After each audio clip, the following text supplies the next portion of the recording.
Sigh no more, ladies. Sigh no more.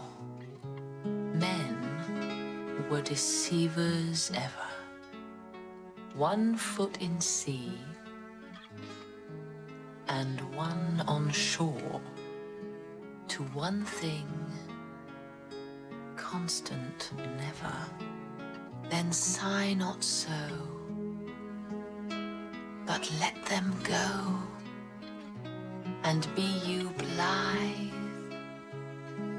and bonny, converting all your sounds of woe into hey, nonny, nonny.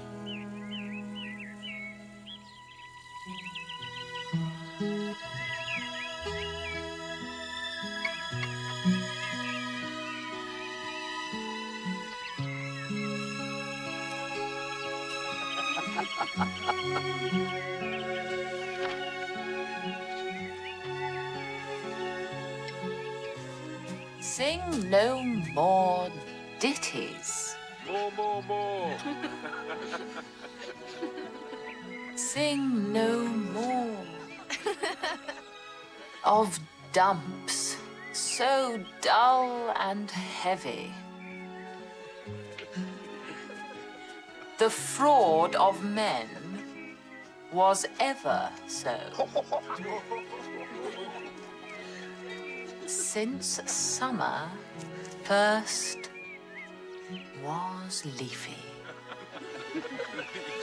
Then sigh not so, but let them go, and be you blithe and bonny, converting all your sounds of woe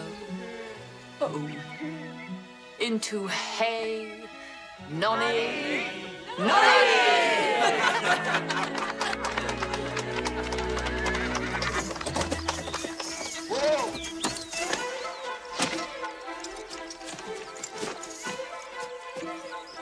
My lord.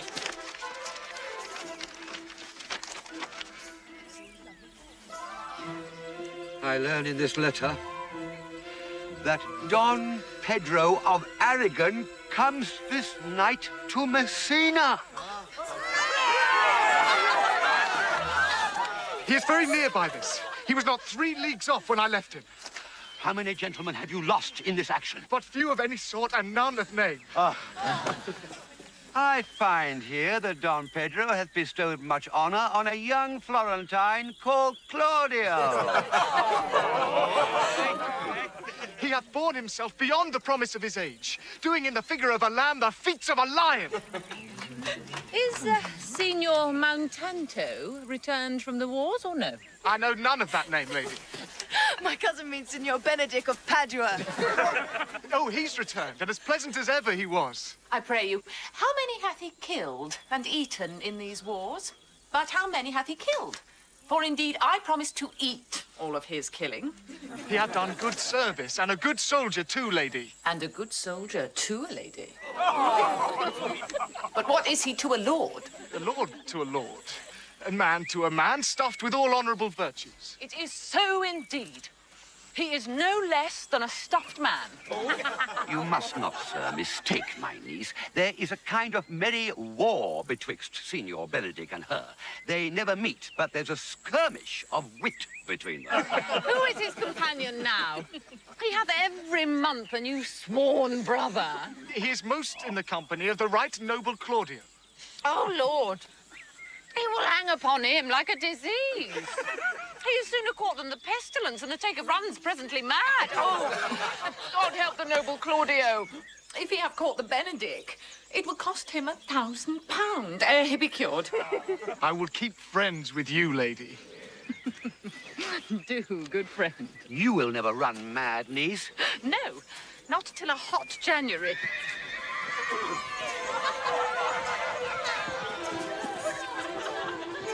Don Pedro is approaching!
Good Signor Leonato, are you come to meet your trouble? The fashion of the world is to avoid cost, and you encounter it. Never came trouble to my house in the likeness of your grace.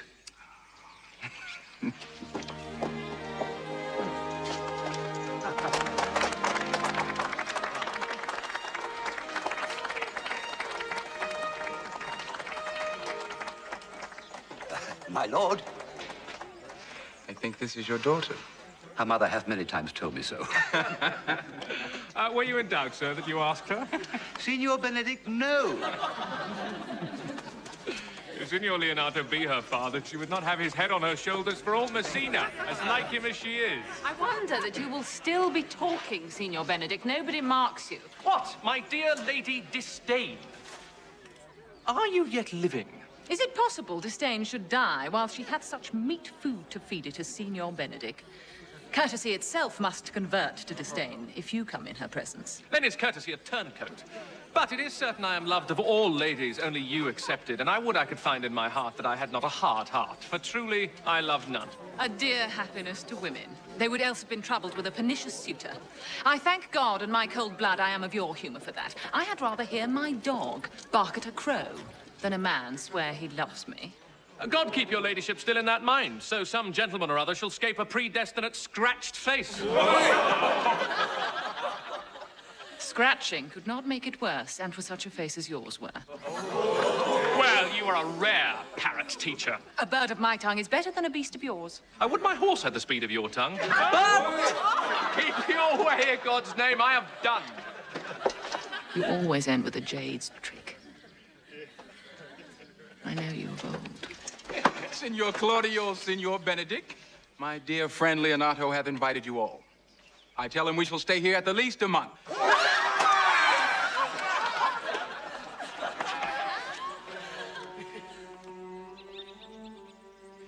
Let me bid you welcome, my lord.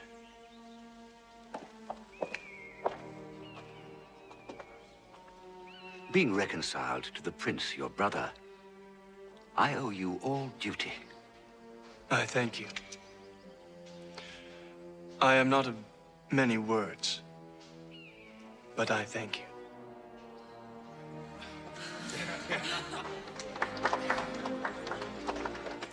Please it your grace, lead on. Your hand, Leonato, we will go together.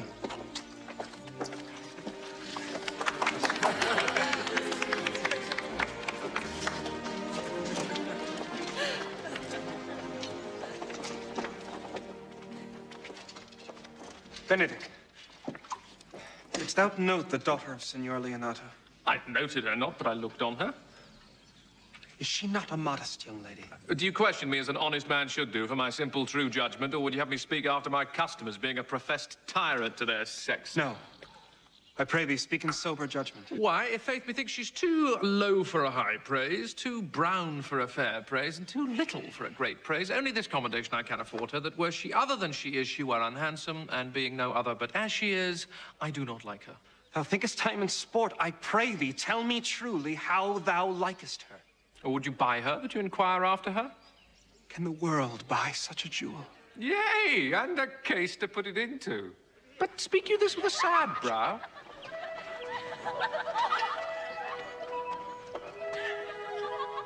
In mine eyes, she's the sweetest lady that ever I looked on. I can see yet without spectacles, and I see no such matter. There's her cousin, and she were not possessed with a fury. Exceeds her as much in beauty as the 1st of May doth the last of December. But I hope you have no intent to turn husband. Have you? I would scarce trust myself, though I had sworn the contrary. If Hero would be my wife. Is't come to this? Shall I never see a bachelor of 80 again? Gentlemen, what secret hath held you here that you followed not to Leonato's? He is in love. With who? That is your grace's part. With Hero, Leonato's short daughter. Amen if you love her, for the lady is very well worthy. You speak this to fetch me in, my lord. By my troth, I speak my thought. And in faith, my lord, I spoke mine. And by my 2 faiths and troths, my lord, I spoke mine.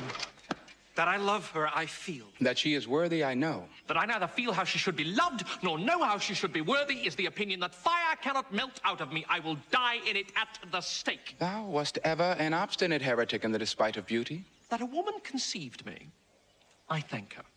That she brought me up, I likewise give her most humble thanks. But that I will hang my bugle in an invisible baldric, all women shall pardon me. I will live a bachelor. I shall see thee ere I die look pale with love.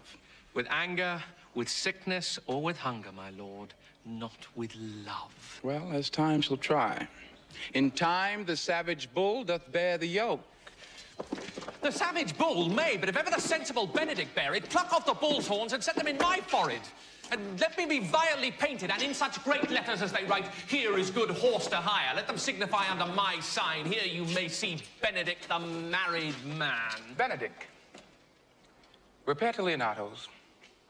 Tell him I will not fail him at supper, for indeed he hath made great preparation.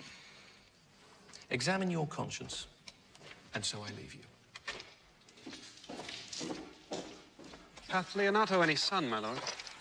No child but Hero. She's his only heir. Dost thou affect her, Claudio? Oh. My lord, when you went onward on this ended action, I looked upon her with a soldier's eye that liked, but had a rougher task in hand than to drive liking to the name of love. But now, I am returned, and that war thoughts have left their places vacant. In their rooms come thronging soft and delicate desires, all prompting me how fair young Hero is, saying, I liked her ere I went to wars.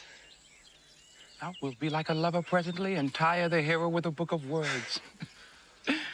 If thou dost love fair Hero, cherish it. And I will break with her and with her father, and thou shalt have her. I know we shall have reveling tonight. I will assume thy part in some disguise and tell fair Hero I am Claudio. And in her bosom I'll unclasp my heart and take her hearing prisoner with the force and strong encounter of my amorous tale.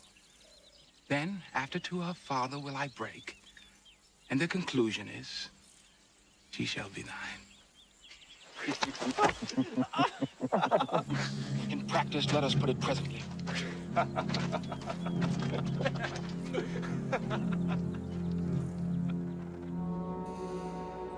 What the good year, my lord?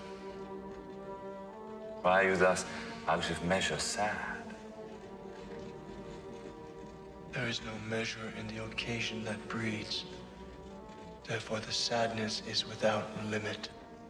You should hear reason. And when I have heard it, what blessing brings it? I cannot hide what I am. I must be sad when I have cause and smile at no man's jests. Eat when I have stomach, wait for no man's leisure. Sleep when I am drowsy and tend on no man's business. Laugh when I am merry and claw no man in his humor. Yea, but you must not make full show of this till you may do so without controlment.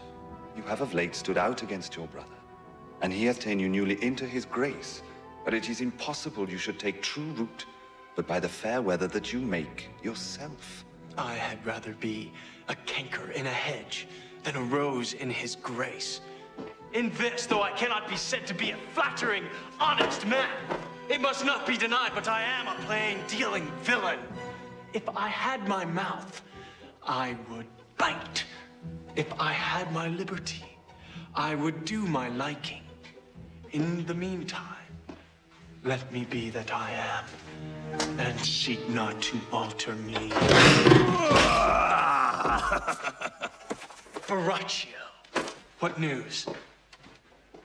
I can give you intelligence of an intended marriage. Will it serve for any mortal to build mischief on? Marry, it is your brother's right hand. The most exquisite Claudio. Even he. How came you to this? I heard it agreed upon that the prince should woo Hero for himself, and having obtained her, give her to Count Claudio. Come, let us thither. This may prove food to my displeasure. That young startup hath all the glory of my overthrow. If I can cross him any way, I bless myself every way. You are both sure and will assist me. To the death, my lord. Shall we go prove what's to be done? We'll wait upon your lordship.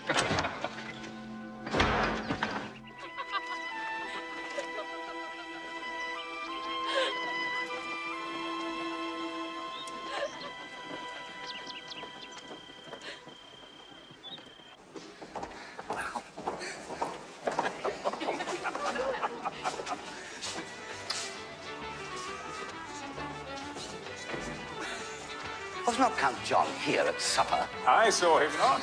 How tartly that gentleman looks. I never can see him, but I am heartburned an hour after. Is of a very melancholy disposition.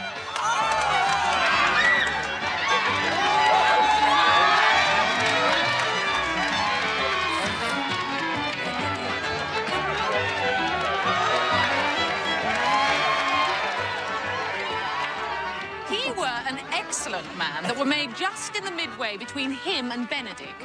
The one is too like an image and says nothing, and the other too like my lady's eldest son, evermore tattling.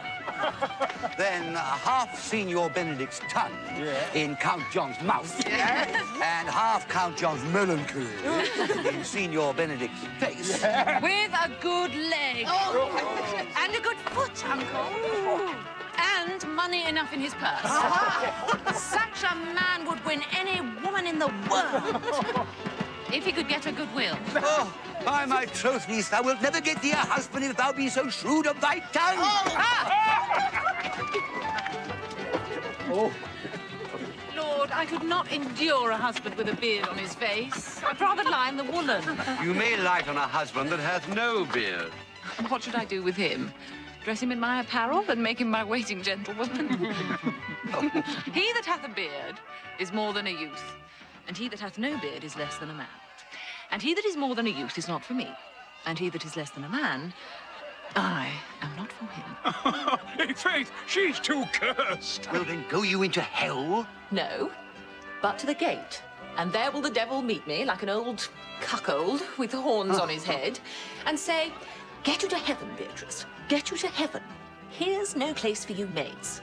So away to St. Peter for the heavens. He shows me where the bachelors sit. And there live we as merry as the day is long."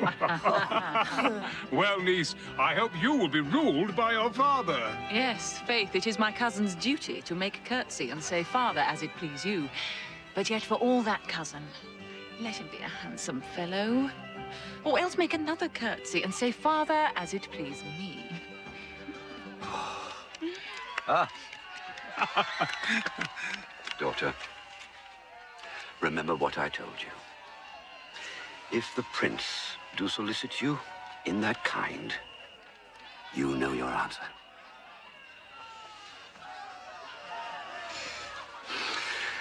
Well, niece, I hope to see you one day fitted with a husband. Not till God make men of some other metal than earth. Cousin, you apprehend passing shrewdly. I have a good eye, Uncle. I can see a church by daylight. The revelers are entering!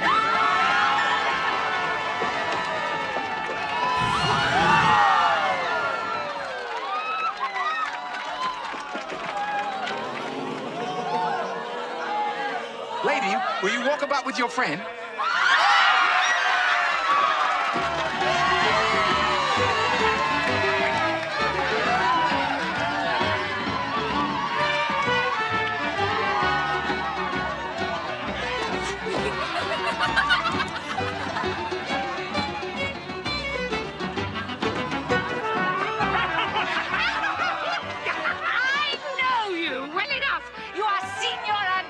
At a word, I am not. I know you by the waggling of your head. At a word, I am not. Come, come. Do you think I do not know you by your excellent wit? Can virtue hide itself? Now you are he. Graces will appear, and there's an end.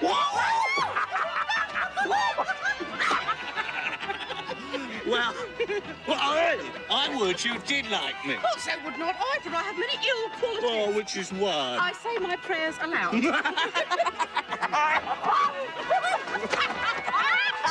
Will Tell me who told you so. No, you shall pardon me. Nor will you not tell me who you are. Not now.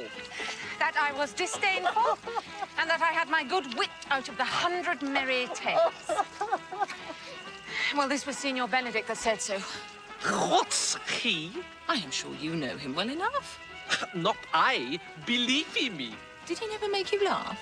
I pray you, what is he? Why, he is the prince's jester.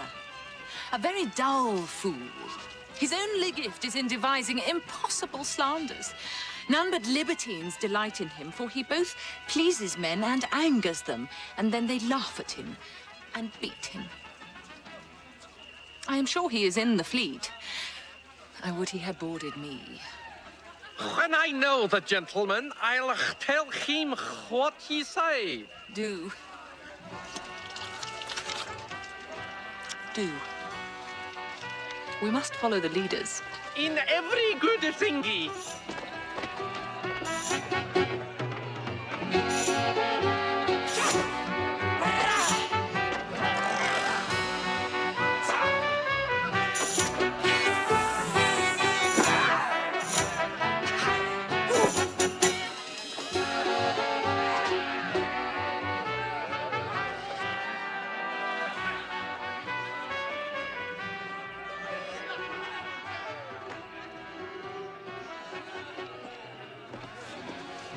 Are not you Signor Benedict? You know me well. I am he. Signor, you are very near my brother in his love. He is enamored on Hero. I pray you, dissuade him from her. She is no equal for his birth. How know you he loves her? I heard him swear his affection. So did I too. And he swore he would marry her tonight. Come, let us to the banquet.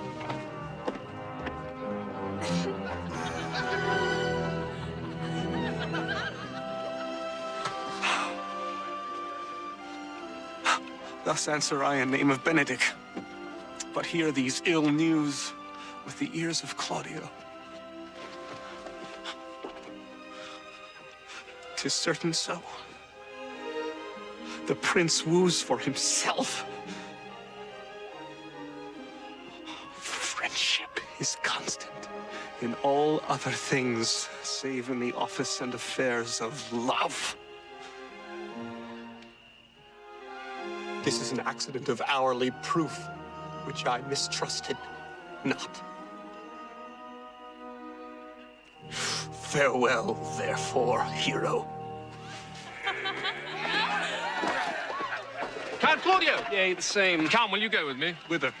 About your own business. The prince hath got your hero. I wish him joy of her. Well, did you think that the prince would have served you thus? I pray you leave him. Alas, poor hurt fowl. But that my Lady Beatrice should know me and not know me. The prince's fool? Ha! I am not so reputed.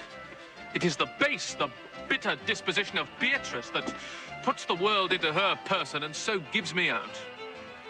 Well, I'll be revenged as I may.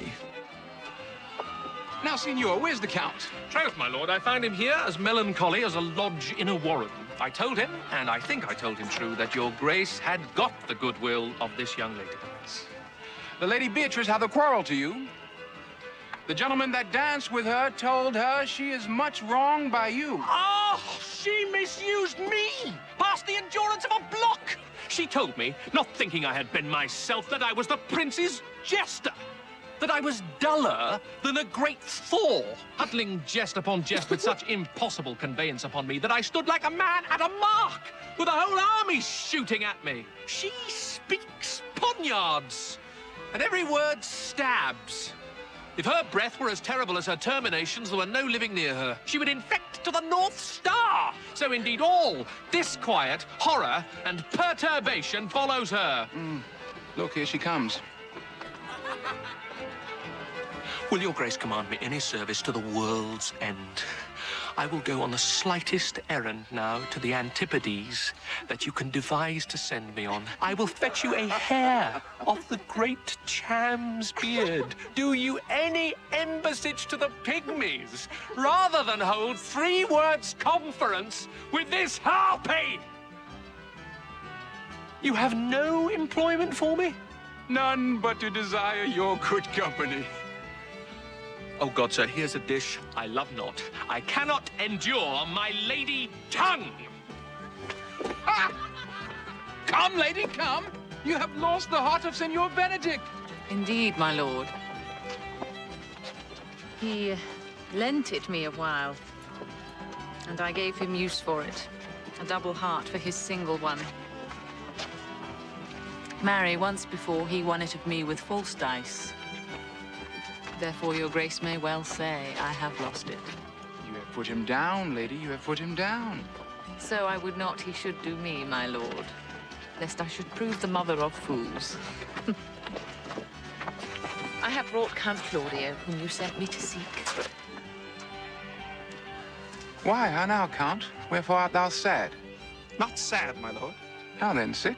Neither, my lord. The Count is neither sad nor sick, nor merry, nor well, but civil, Count. Civil as an orange, and something of that jealous complexion. If faith, lady, I think your blazon to be true, though I'll be sworn if he be so, his conceit is false. Here, Claudio, I have wooed in thy name, and fair hero is one. I have broke with her father, and his goodwill obtained. Named the day of marriage, and God give thee joy. Count, take of me my daughter, and with her my fortunes. His grace hath made the match, and all grace say amen to it.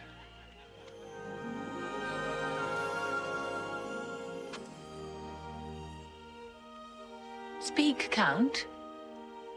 'Tis your cue. Silence is the perfectest herald of joy.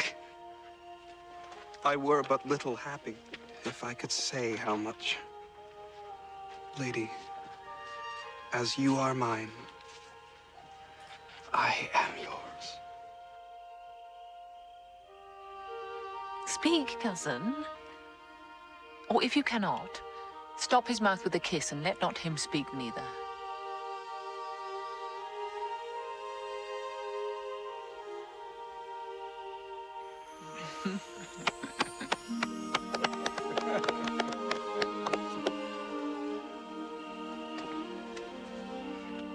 In faith, lady, you have a merry heart. Yea, my lord, I thank it. Poor fool. It keeps on the windy side of care. My cousin tells him in his ear that he is in her heart. And so she doth, cousin.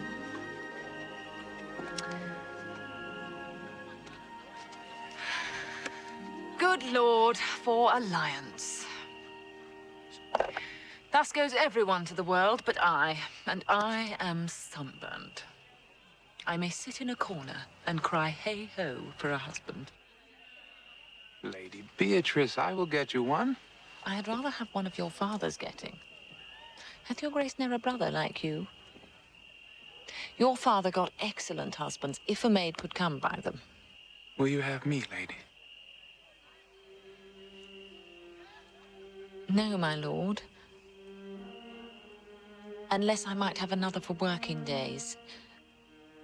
Your grace is too costly to wear every day.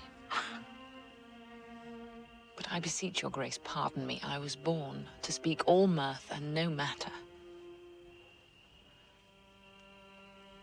Your silence most offends me. And to be merry best becomes you, for out of question you were born in a merry hour. No. Sure, my lord. My mother cried. But then there was a star danced. And under that was I born. Cousins, God give you joy.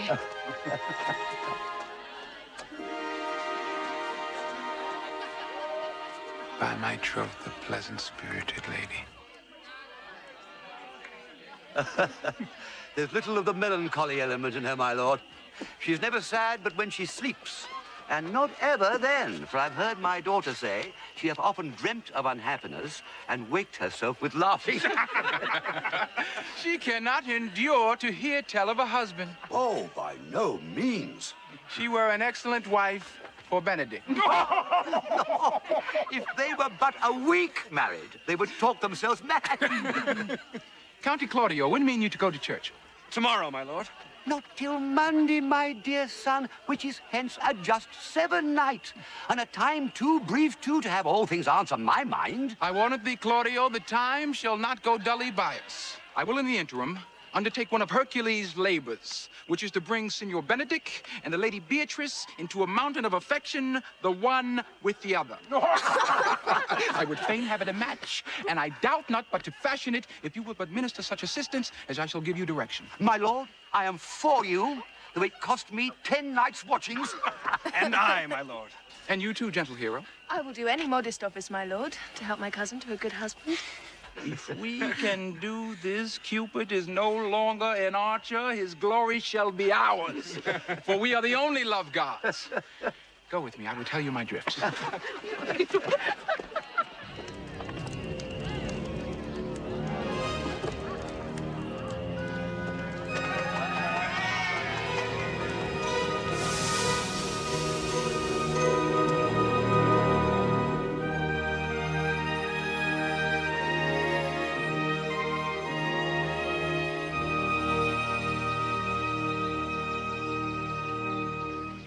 I do much wonder that one man, seeing how much another man is a fool when he dedicates his behaviours to love, will, after he hath laughed at such shallow follies in others, become the argument of his own scorn by falling in love.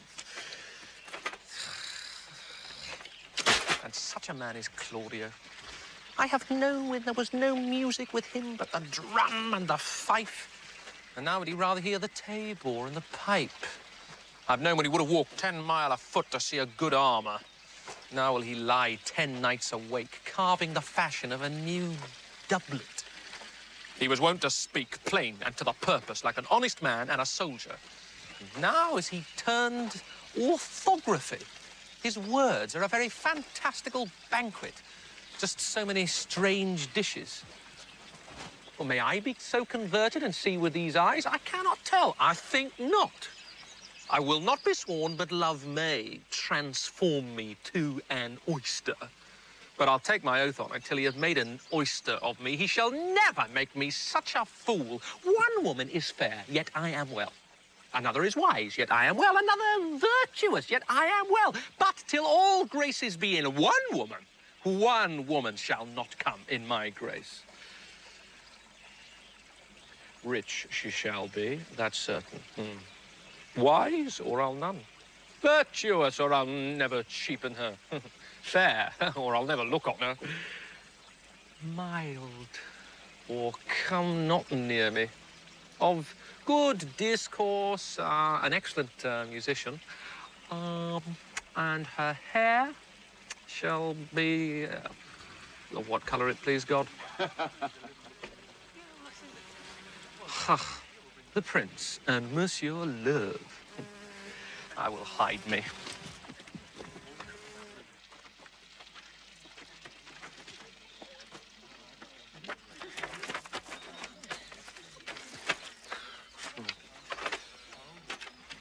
See you where Benedict hath hid himself.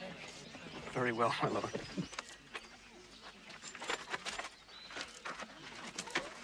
Come, Balthasar.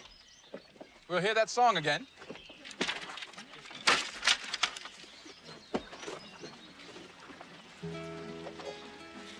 Now divine air. Now is his soul ravished. Is it not strange that sheep's guts should hale souls out of men's bodies? Sigh no more, lady, sigh no more. None more deceivers ever, one foot in sea, and one on shore, to one thing constant never, then sigh not so, but let them go, and be you blithe and bonny, converting all your sounds of woe into hey nonny nonny. Sing no more, ditty, sing no more of dawn so dull and heavy. The fraud of man was ever so, since summer first was leafy, then sigh not so, but let them go, and be your blithe and bonny, converting all your sounds of woe into hey nonny nonny.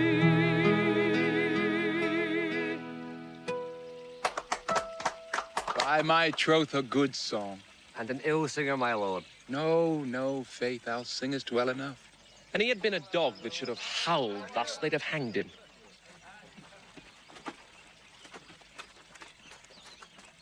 Come hither, Leonato. What was it you told me of today? That your niece, Beatrice, was in love with Signor Benedict? I did never think that lady would have loved any man. No, nor I neither. But most wonderful that she should so dote on Signor Benedict, whom she hath in all outward behaviors seemed ever to abhor. Is't possible? Maybe she doth but counterfeit. Faith, like enough. Oh, God! Counterfeit! There was never counterfeit of passion came so near the life of passion as she discovers it. Why? What effects of passion shows she? Bait the hook well, this fish will bite. What effects, my lord?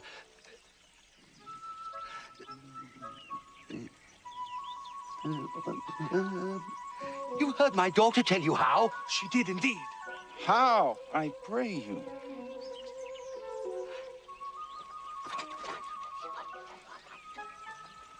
You amaze me!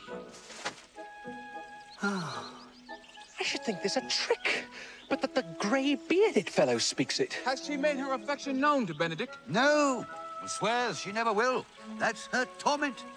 She'll be up 20 times a night, and there will she sit in her smock till she have writ a sheet of paper. Then down upon her knees she falls, weeps, sobs, beats her heart, tears her hair, curses, oh, sweet Benedict! God give me patience! She does indeed. My daughter says so. My daughter is sometime afeard that she will do a desperate outrage to herself. It is very true. It were good that Benedict knew of it. What end? He would make but a sport of it and torment the poor lady worse. I'm sorry for her. I pray you, tell Benedict of it, and hear what he will say. Were it good, think you? Hero thinks surely she will die. For she says she will die if he love her not, and she will die ere she make her love known, and she will die if he woo her. If she should make tender of her love, 'tis very possible he'll scorn it. For the man, as you know all, hath a contemptible spirit. Oh!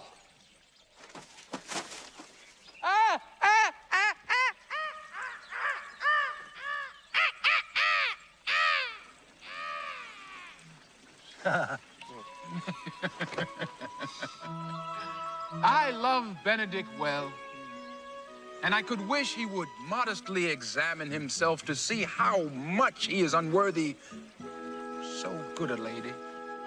My lord, will you walk? Dinner is ready. If he do not dote on her upon this, I will never trust my expectations. Let the same net be spread for her, and that must your daughter and a gentlewoman carry.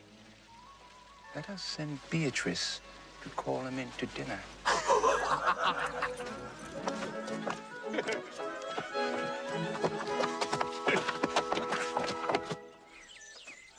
can be no trick. The conference was sadly born. They have the truth of this from Hero. Love me! Why? It must be requited. I hear how I am censured. They say I will bear myself proudly if I perceive the love come from her. They say, too, that she will rather die than give any sign of affection. I did never think to marry. I must not seem proud. Happy are they that hear their detractions and can put them to mending. They say the lady is fair, 'tis a truth, I can bear them witness, and virtuous, 'tis so, I cannot reprove it, and wise. But for loving me, by my troth, it is no addition to her wit, nor no great argument of her folly, for I will be horribly in love with her. I may chance have some odd quirks and remnants of wit broken on me because I have railed so long against marriage. But does not the appetite alter?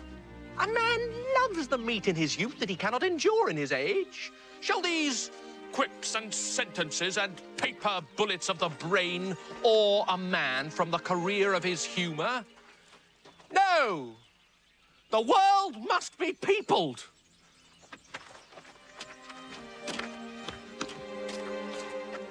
When I said I would die a bachelor, I did not think I should live till I were married. There! Here comes Beatrice. By this day, she's a fair lady. I do spy some marks of love in her.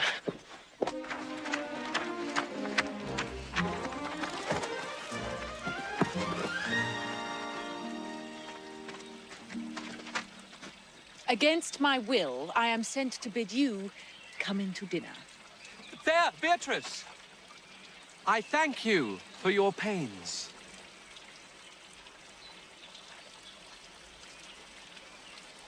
I took no more pains for those thanks than you take pains to thank me. If it had been painful, I would not have come. You take pleasure, then, in the message? Yea, just so much as you may take upon a knife's point. You have no stomach, Signor? Fare you well.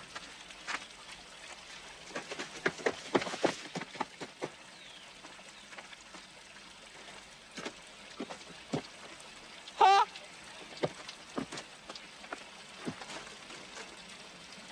Against my will, I am sent to bid you come in to dinner. There's a double meaning in that. But are you sure that Benedict loves Beatrice so entirely? So says the prince, and my new-trothed lord. And did they bid you tell her of it, madam? They did entreat me to acquaint her of it. But I persuaded them, if they loved Benedick, to wish him wrestle with affection and never to let Beatrice know of it. Why did you so? Doth not the gentleman deserve as full as fortunate a bed as ever Beatrice shall couch upon? Oh, God of love, I know he doth deserve as much as may be yielded to a man. But nature never framed a woman's heart of prouder stuff than that of Beatrice. Disdain and scorn ride sparkling in her eyes, misprizing what they look on. And her wit values itself so highly that to her all matter else seems weak. She cannot love. Sure, I think so. Yet tell her of it. Hear what she will say. No. Rather, I will go to Benedick and counsel him to fight against his passion. Do not do your cousin such a wrong. She cannot be so much without true judgment, having so swift and excellent a wit as she is prized to have, as to refuse so rare a gentleman as Signor Benedick. He's the only man of Italy. Always accepted, my dear Claudia. When are you married, madam? Why, every day. Tomorrow. Ah.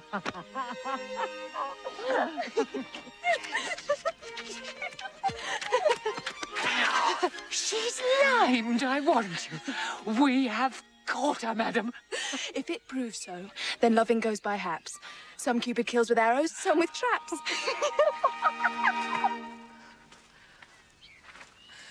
What fire is in mine ears? Can this be true? Stand I condemned for pride and scorn so much?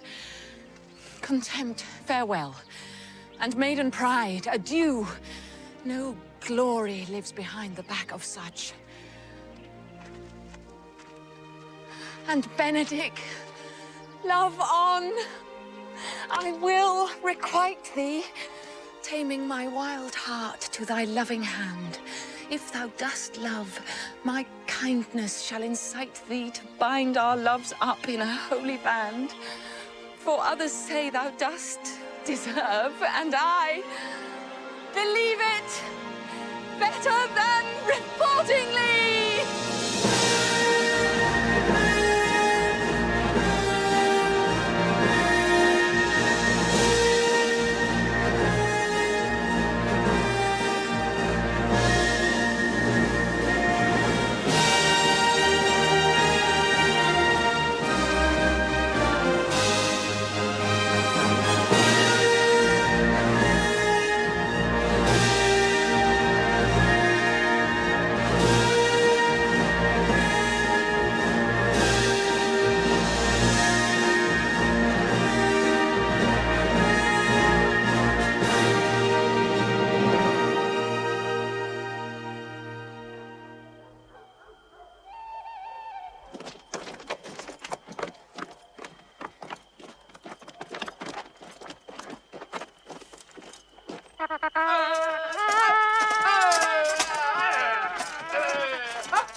Are you good men and true? Yay! Being chosen for the Prince's watch. This is your charge. You are to bid any man stand in the Prince's name. How if he will not stand? Well, then take no note of him, but let him go. If he will not stand when he is bidden, he is none of the Prince's subjects. True. And they are to meddle with none but the Prince's subjects. Say him!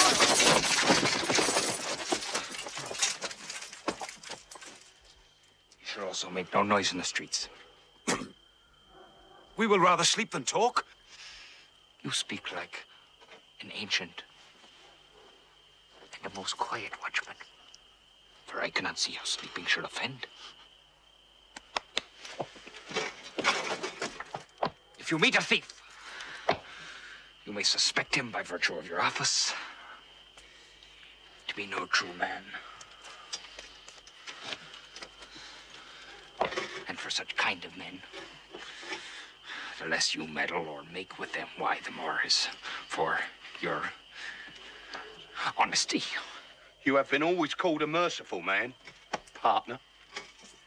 Truly, I would not hang a dog by my will. Much more a man who hath any honesty in him. 'Tis very true.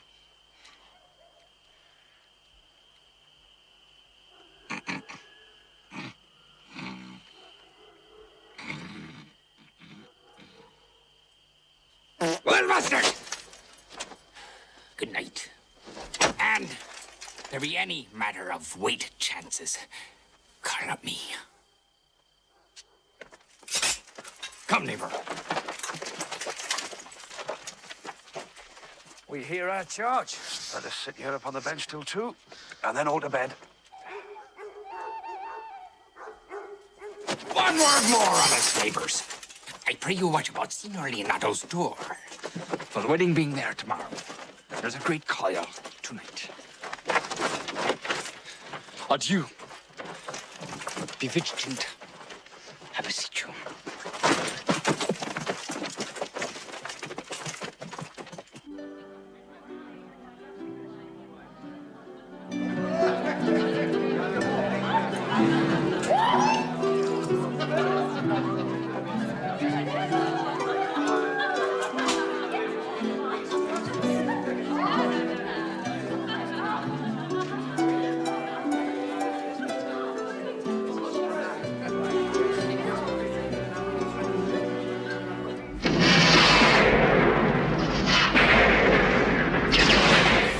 So, Count Claudio shall marry the daughter of Leonato. Yea, my lord. But I can cross it. Any bar, any cross, any impediment will be medicinable to me. I am sick in displeasure to him, and whatsoever comes athwart his affection ranges evenly with mine. How canst thou cross this marriage? Not honestly, my lord, but so covertly that no dishonesty shall appear in me. Show me briefly how. I think I told your lordship a year since how much I am in the favour of Margaret, the waiting gentlewoman to Hero. I remember. I can, at any unseasonable instant of the night, appoint her to look out at her lady's chamber window. But life isn't that to be the death of this marriage. Well, the poison of that lies in you to temper.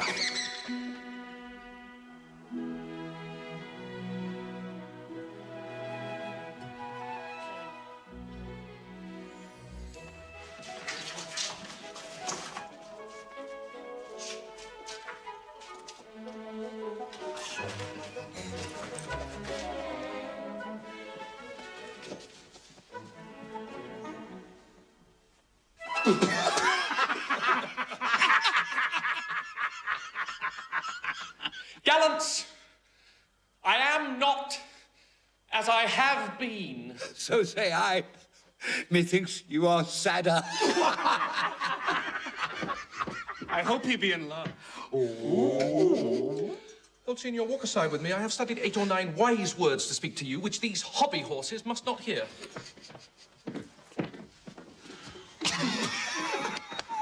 Oh, my life. To break with him about Beatrice. My lord and brother, God save you. Good evening, brother. If your leisure served, I would speak with you. In private? If it please you, yet Count Claudio may hear, for what I would speak of concerns him. What's the matter?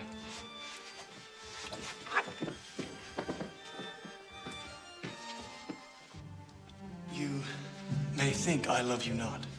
Let that appear hereafter and aim better at me. By that I now will manifest. Means your lordship to be married tomorrow. You know he does. I know not that, when he knows what I know.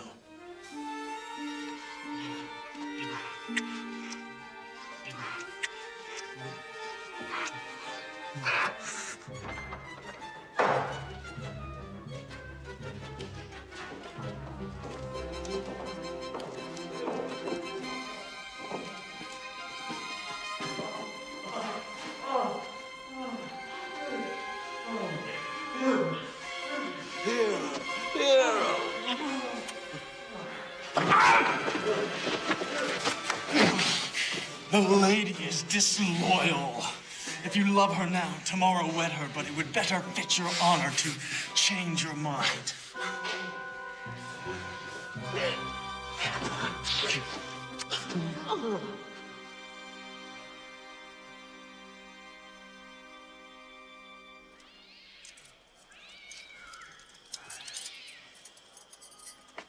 Conrad! Oh, Conrad! Conrad, I say! Here, man, I'm at thy elbow. Mass, and my elbow itched. I thought there would a scab follow. I will owe thee an answer for that. Now, forward with thy tale. Sit close, then. Some treason, masters. I know him. I have, tonight, wooed Margaret, the Lady Hero's gentlewoman, by the name of Hero. I shall first tell thee how the Prince, Claudio, and my master, planted by my master, Don John, saw this amiable encounter. And thought they Margaret was Hero? Aye, and away went Claudio, enraged. We charge you in the prince's name! Stand! Call up the right master constable! We have here recovered the most dangerous piece of lechery that was ever known in the Commonwealth. Master! Master! Never speak!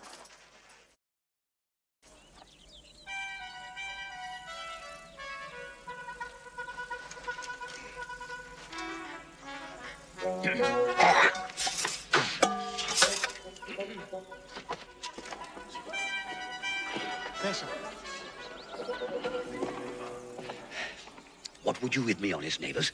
Marry, sir, our watch tonight, except in your worship's presence, have taken a couple of as arrant knaves as any in Messina. A good old man, sir. He will be talking. As they say, when the age is in, the wit is out. Well said, ye faith, neighbor Verges.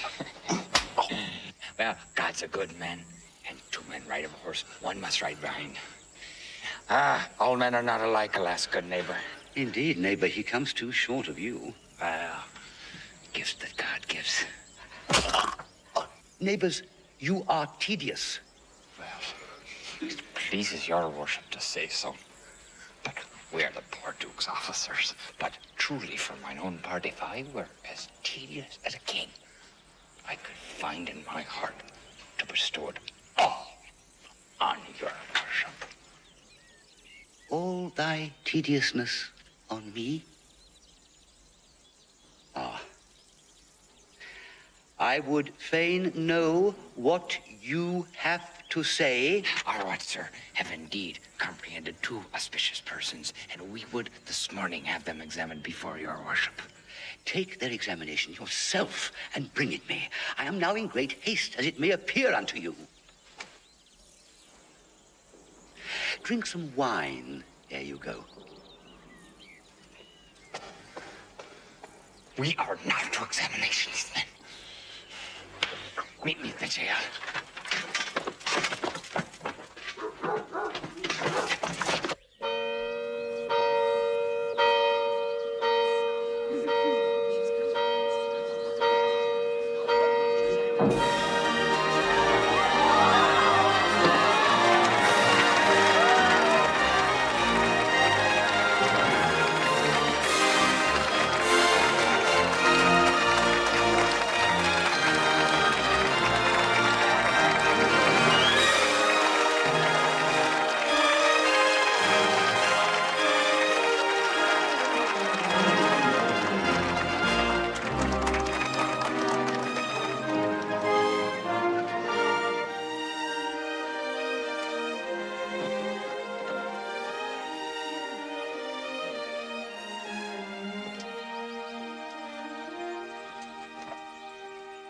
You come hither, my lord, to marry this lady. No. To be married to her. You come to marry her. Lady, you come hither to be married to this count. I do. If either of you have any inward impediment why you should not be conjoined, I charge you, on your souls, to utter it. Know you any, hero? None, my lord. Know you any, count? I dare make his answer. None. Stand thee by, friar. Father, by your leave, will you with free and unconstrained soul give me this maid, your daughter? As freely, son, as God did give her me. And what have I to give you back, whose worth may counterpoise this rich and precious gift? Nothing, unless you render her again. Sweet prince, you learn me noble thankfulness. There's enough. Take her back! Give not this rotten orange to your friend. She's but the sign and semblance of her honor. Behold how like a maid she blushes here. Would you not swear, or you can see her, that she were a maid by these exterior shows, but she is none. She knows the heat of a luxurious bed. What do you mean, my lord? Not to be married. Not to knit my soul to an approved wanton. No! Dear my lord, if you in your own proof have vanquished the resistance of her youth and made defeat of her virginity... No, Leonato! I never tempted her with word too large. But as a brother to his sister, showed bashful sincerity and comely love.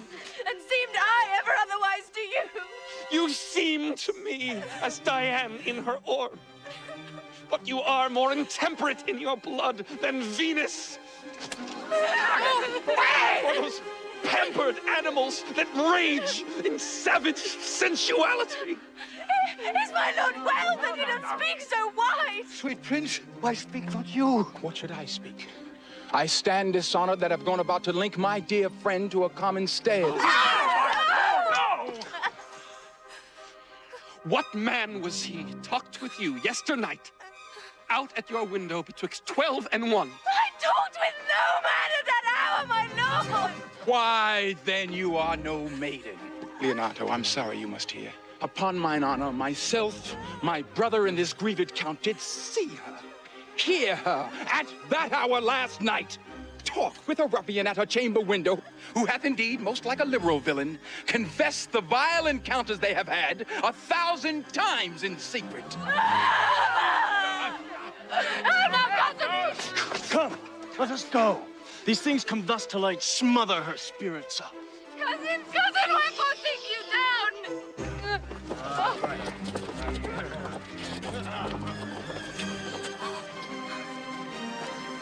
Hath no man's dagger here a point for me?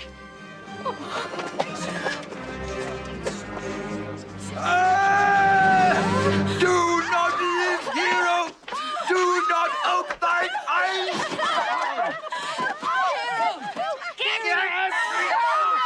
Grieved I had but one. Why had I one? Why ever wast thou lovely in my eyes? She is fallen into a pit of ink. Sir, be patient. For my part, I am so attired in wonder, I know not what to say. On my soul, my cousin is belied. Lady, were you her bedfellow last night? No, truly not. Although until last night, I have this 12-month been her bedfellow. Confirmed! Confirmed! Would the two princes lie and Claudio lie? Hence from her. Let her die. Hear me a little. Lady, what man is he you are accused of? They know that to accuse me. I know none. There is some strange misprision in the princes. Two of them have the very bent of honor. And if their wisdoms be misled in this, the practice of it lives in John the Bastard. If they wrong her honor, the proudest of them shall well hear of it. Pause a while, and let my counsel sway you in this case. Your daughter here, the princes left for dead. Let her a while be secretly kept in, and publish it, that she is dead indeed. What shall become of this? She dying, as it must be so maintained, upon the instant that she was accused, shall be lamented, pitied, and excused of every hearer. So will it fare with Claudio, when he shall hear she died upon his words.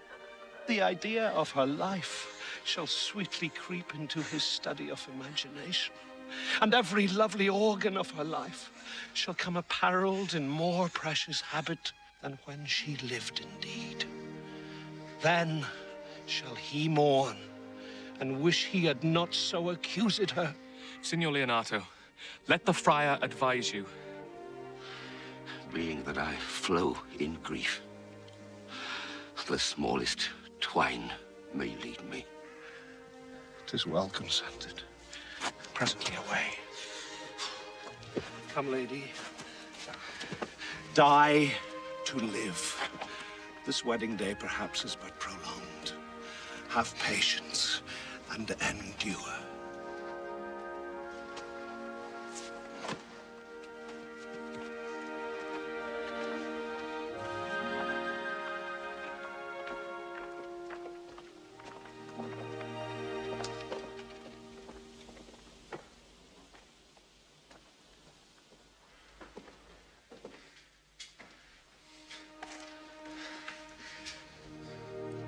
Lady Beatrice, have you wept all this while? Yea, and I will weep a while longer. I will not desire that.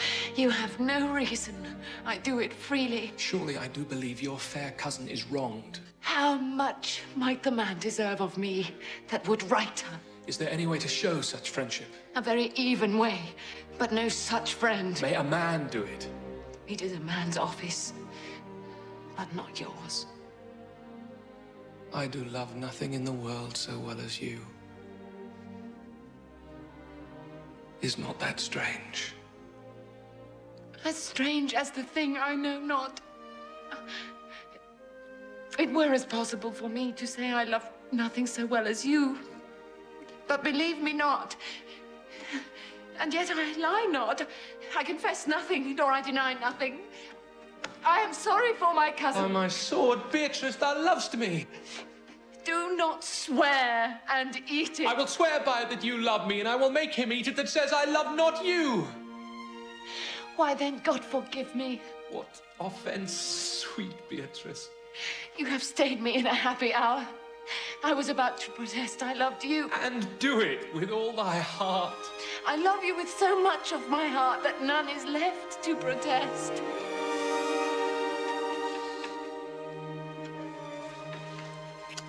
Come, bid me do anything for thee. Kill Claudio.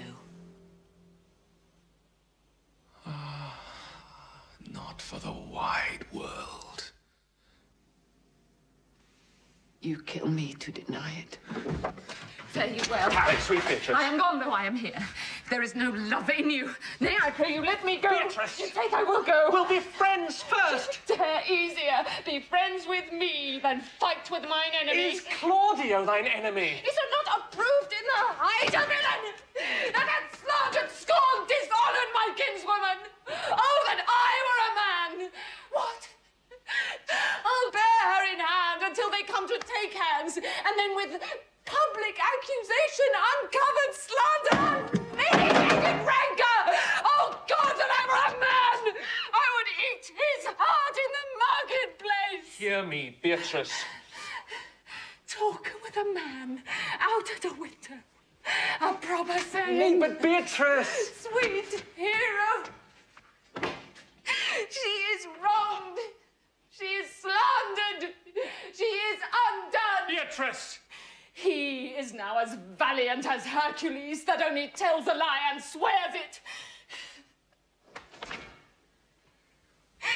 I cannot be a man with wishing. Therefore, I will die a woman with grieving. By this hand I love thee. Use it for my love some other way than swearing by it. Think you in your soul the Count Claudio hath wronged Hero? Yea, as sure as I have a thought or a soul. Enough. I am engaged. I will challenge him. Go. Comfort your cousin. I must say she is dead. And so, farewell.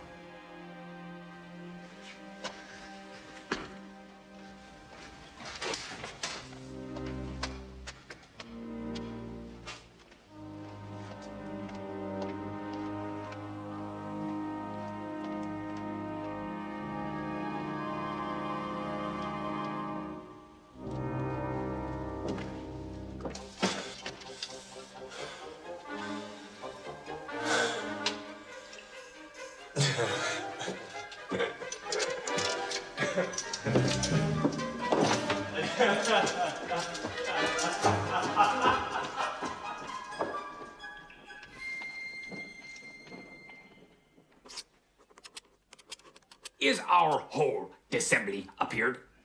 Oh, yea! Which be the malefactors? Marry, that am I, and my partner. But which are the offenders that are to be examined?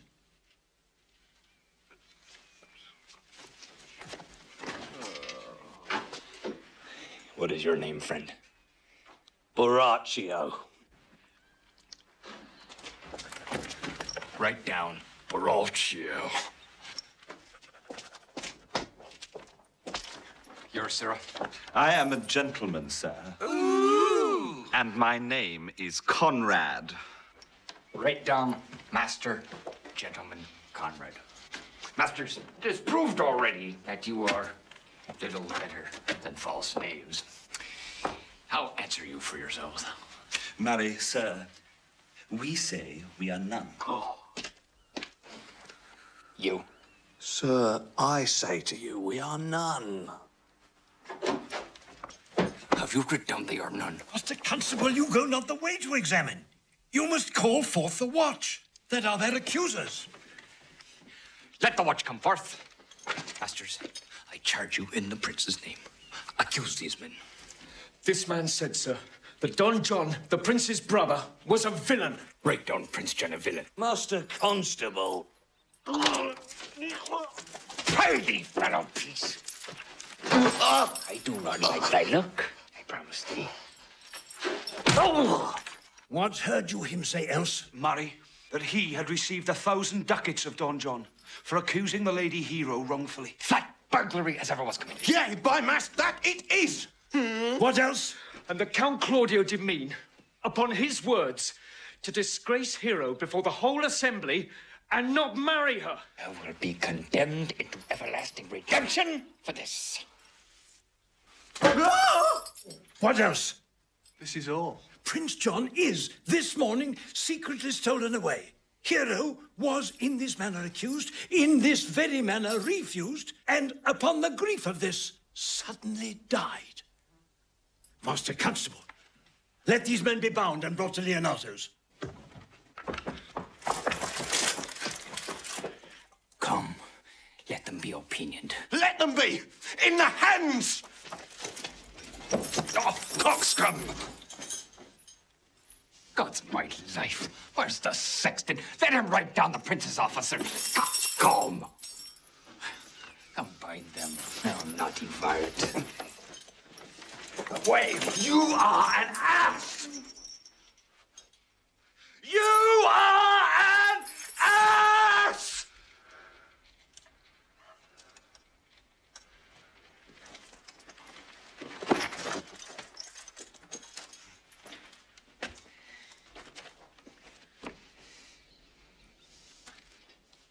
Dost thou not suspect my place? Dost thou not suspect my years? Oh, that you write me down an ass. But, masters, remember, I am an ass. Though I be not written down, forget not that I am an ass.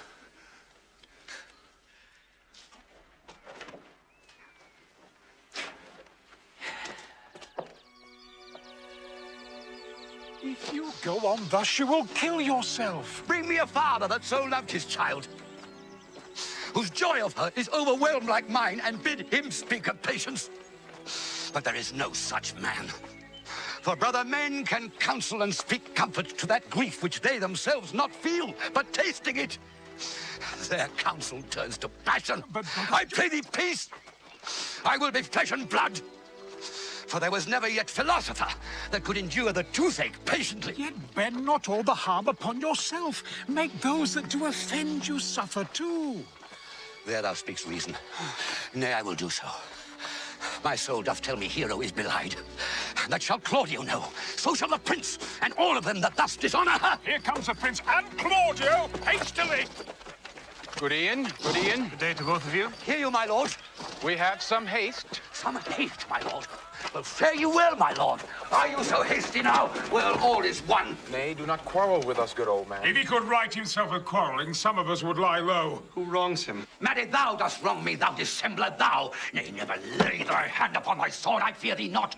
Marry, beshrew my hand if it should give your age such cause of fear. In faith, my hand meant nothing to my sword. Tush, tush, man, never fleer and jest at me.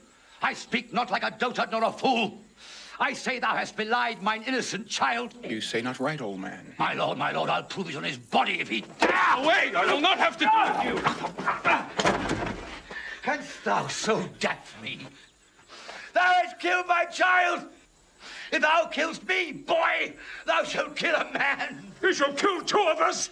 And men indeed, but that's no matter. Let him kill one first. I'll whip you from your fighting fence. Yea, as I am a gentleman, I will. Brother. Oh, content yourself.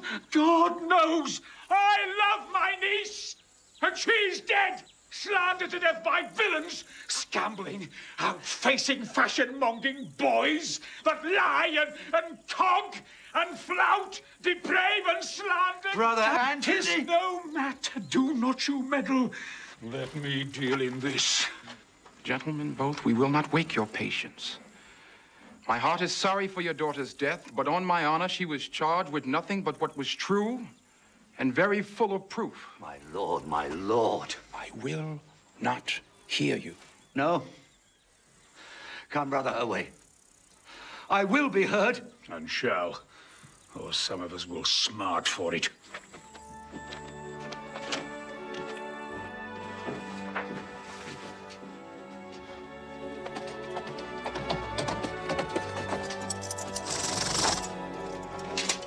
See, here comes the man we went to seek. Now, senor, what news? Good day, my lord. Welcome, senor. You were almost come to part, almost afraid. We had like to have had our 2 noses snapped off with 2 old men without teeth. Shall I speak a word in your ear? You are a villain. I jest not. I will make it good how you dare, with what you dare, and when you dare. Do me right, or I will protest your cowardice. You have killed a sweet lady, and her death shall fall heavy on you. Fare you well, boy. You know my mind. My lord, for your many courtesies, I thank you. I must discontinue your company. Your brother, the bastard, is fled from Messina. You have among you killed a sweet and innocent lady. For my lord Lackbeard there, he and I shall meet. Till then, peace be with him.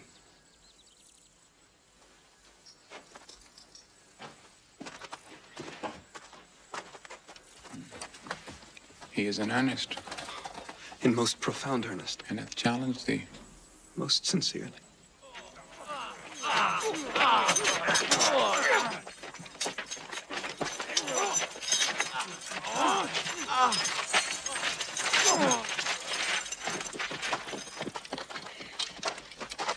Officers, what offense have these men done?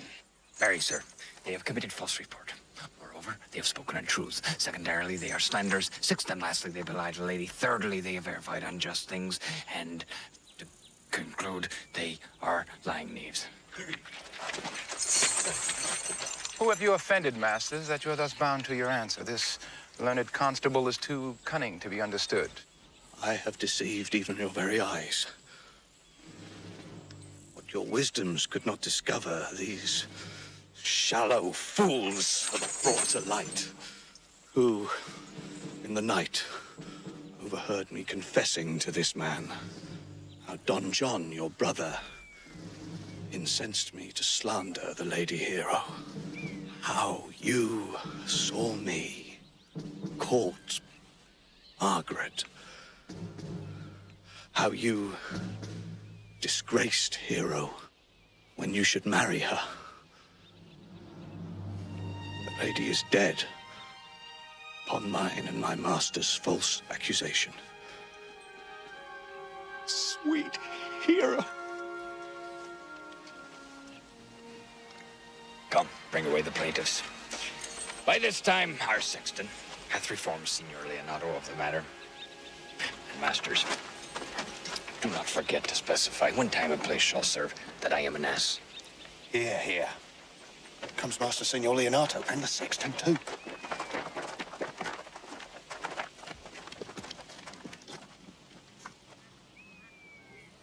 Which is the villain?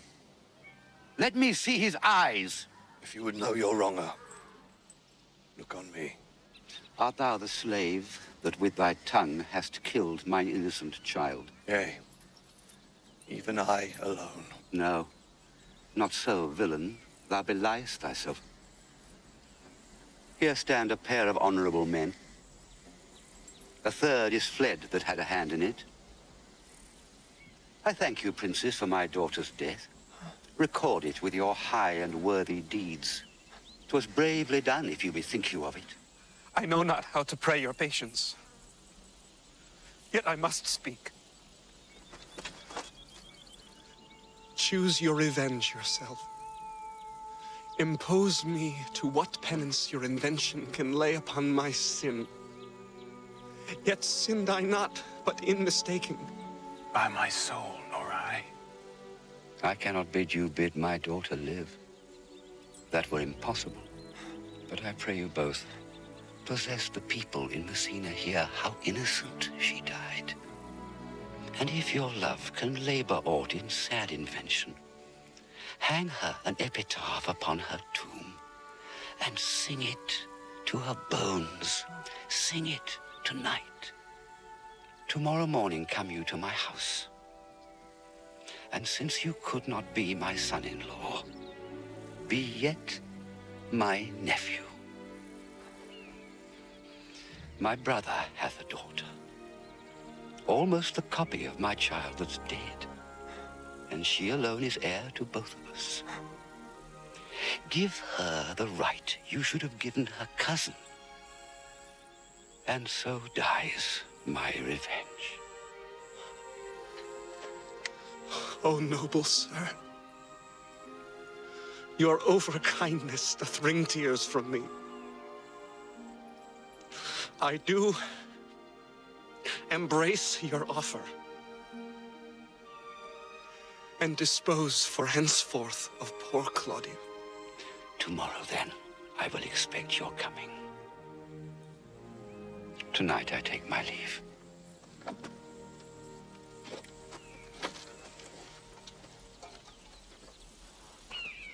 This naughty man shall face to face be brought to Margaret, who I believe was packed in all this wrong. Nay, by my soul, she was not. Nor knew not what she did when she spoke to me, but always have been just and virtuous in anything that I do know by her. Moreover, sir, which indeed is not under white and black, this plaintiff here, the offender, did call me ass. I beseech you, let it be remembered in his punishment. I thank thee for thy care and honest pains. Ah, your worship speaks like a most thankful and reverend youth, and I praise God for you. There's for thy pains. God save the Foundation. Go. I discharge thee of thy prisoner, and I thank thee. I leave with your worship an errant knave, which I beseech your worship to correct yourself for the example of others. God restore you to health. I humbly give you leave to depart. And if a merry meeting may be wished, God prohibit it.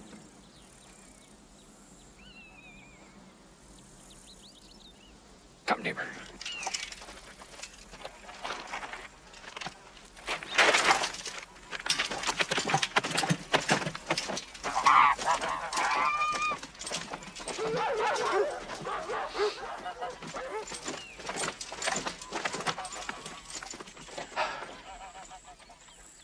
Until tomorrow morning, lords, farewell.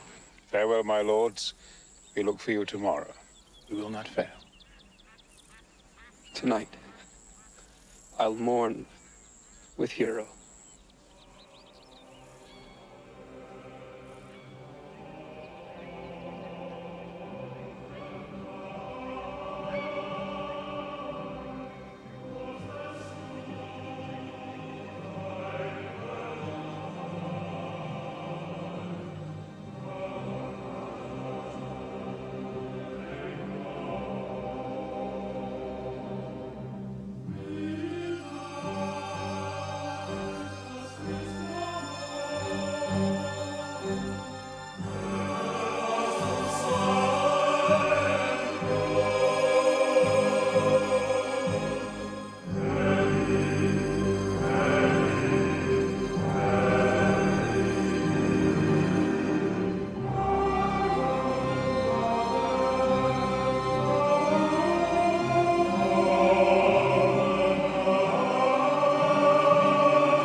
done to death by slanderous tongues, was the hero that here lies. Death in guerdon of her wrongs gives her fame, which never dies. So the life that died with shame lives in death with glorious fame.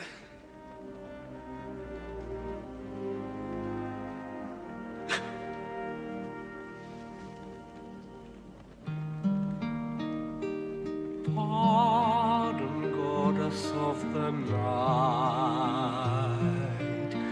those that slew thy virgin night, for the which with songs of woe round about her tomb they go.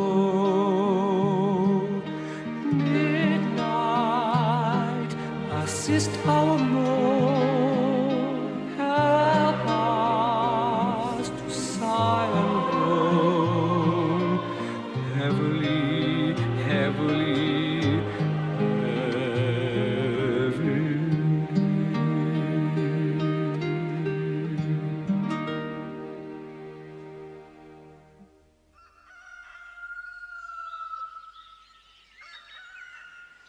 The God of love that sits above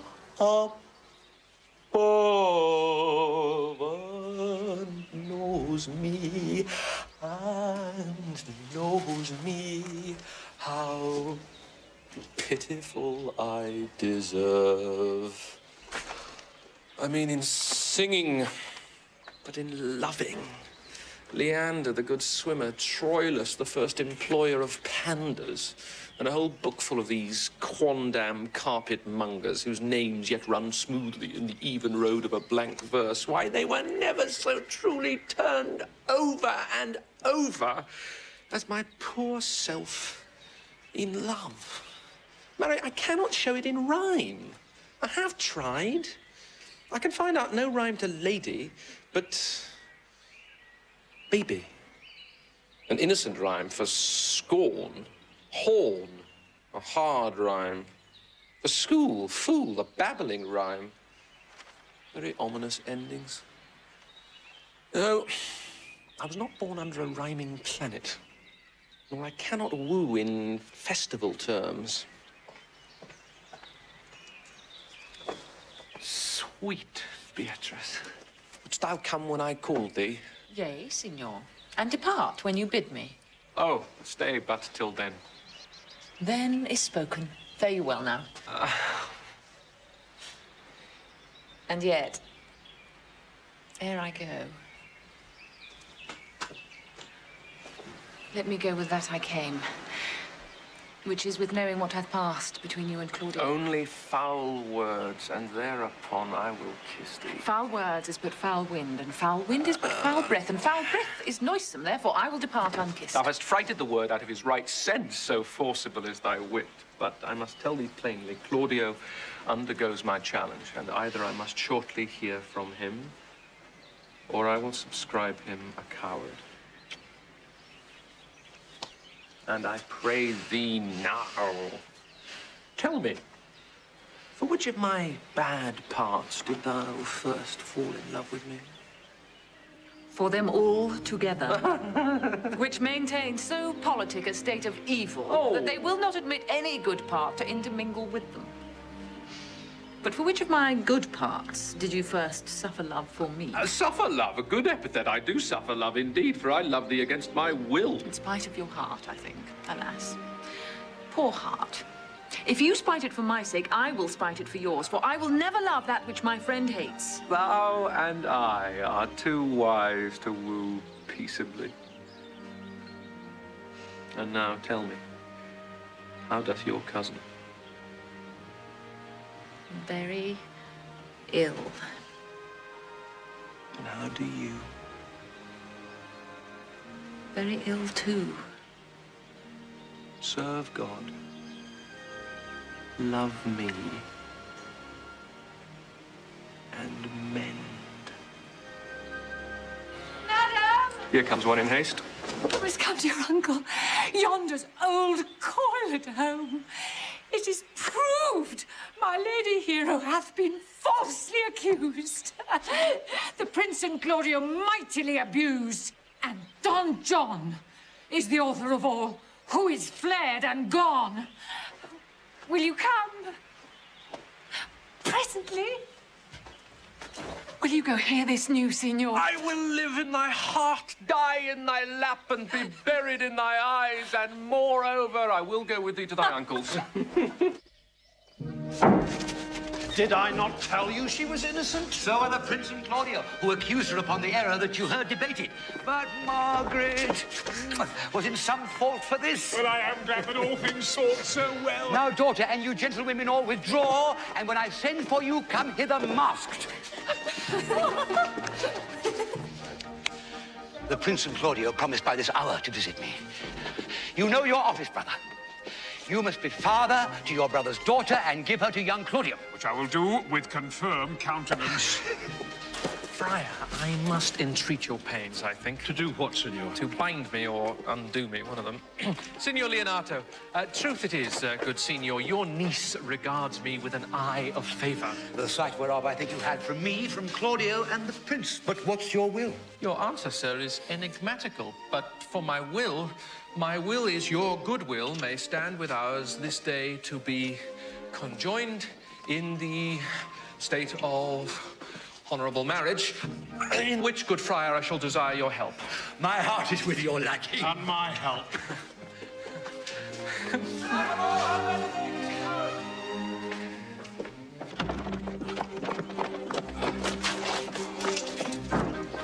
Here come the Prince and Claudio.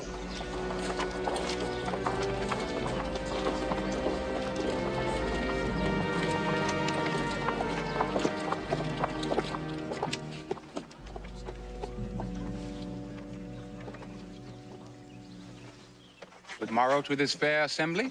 Good morrow, Prince. Good morrow, Claudio. We here attend you.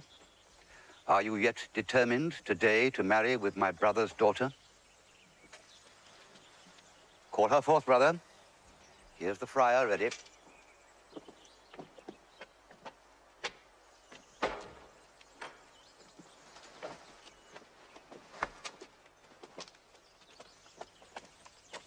Which is the lady I must seize upon?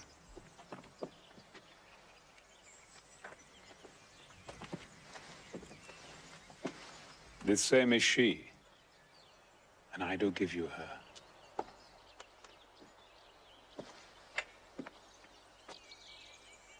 Sweet. Let me see your face. No, that you shall not, till you take her hand before this friar and swear to marry her.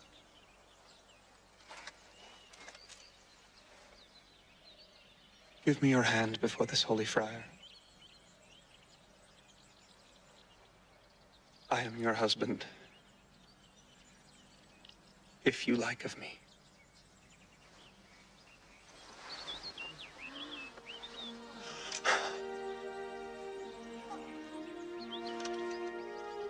Hero, that is dead. She died, my lord, but whilst her slander lived. And when I lived, I was your other wife. And when you loved, you were my other husband. One hero died defiled, but I do live. And surely as I live, I am a maid.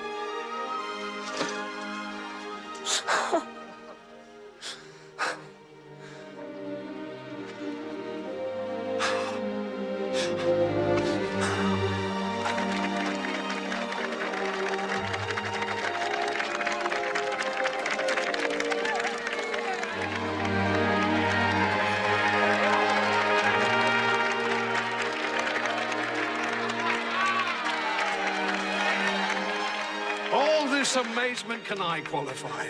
When after that the holy rites are ended, I'll tell you largely of fair hero's death.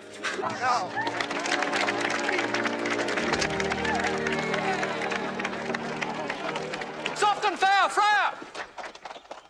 Which is Beatrice?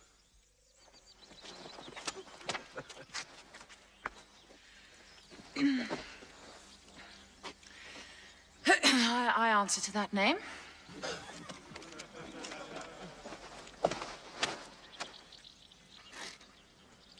What is your will? Do not you love me? Why, no.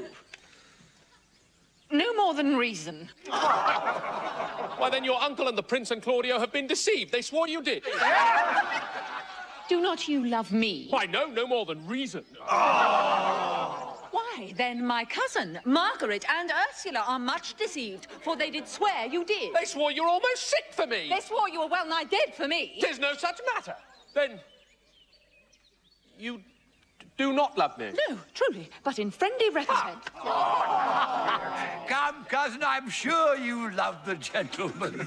I'll be sworn upon it that he loves her, for here's the paper written in his hand, a halting sonnet of his own pure brain fashioned to Beatrice. And here's another. Written in my cousin's hand, stolen from her pocket, containing her affection unto Benedict.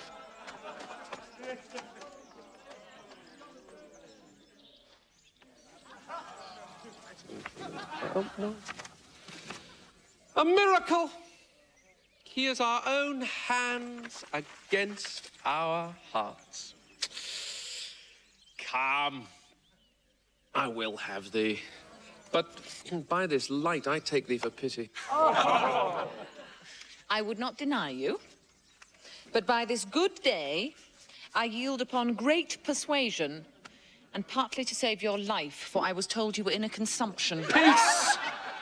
I will stop your mouth.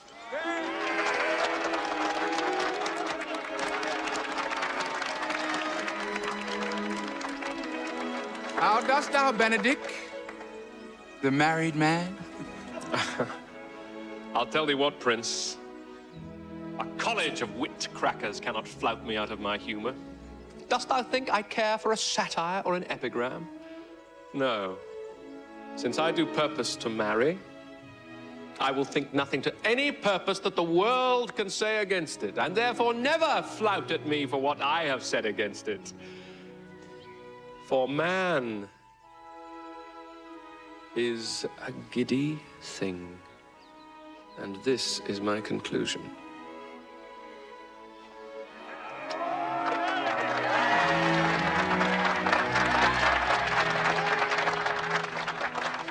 For thy part, Claudio, I did think to have beaten thee. But in that thou art like to be my kinsman, live unbruised and love my cousin. Come, come, we are friends! Let's have a dance ere we are married, that we may lighten our own hearts and our wives' heels. We'll have dancing afterwards. First of my word, therefore play music! Prince, thou art sad. Get thee a wife. Get thee a wife. My lord, your brother John is ta'en in flight and brought with armed men back to Messina.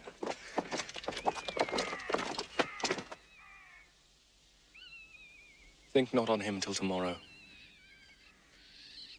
I'll devise thee brave punishments for him.